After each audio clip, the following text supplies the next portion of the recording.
Hindi susi ang kasal para sabihin kayo na habang buhay.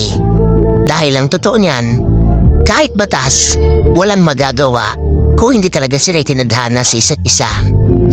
Ang kasal ay hindi pang habang buhay na katunayan para maangkin ang isang nilalang.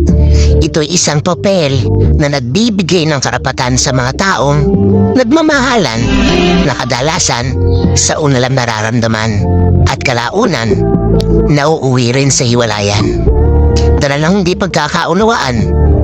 Hindi porket kinasal ka sa isang tao, habang buhay mo nang makakasama ito.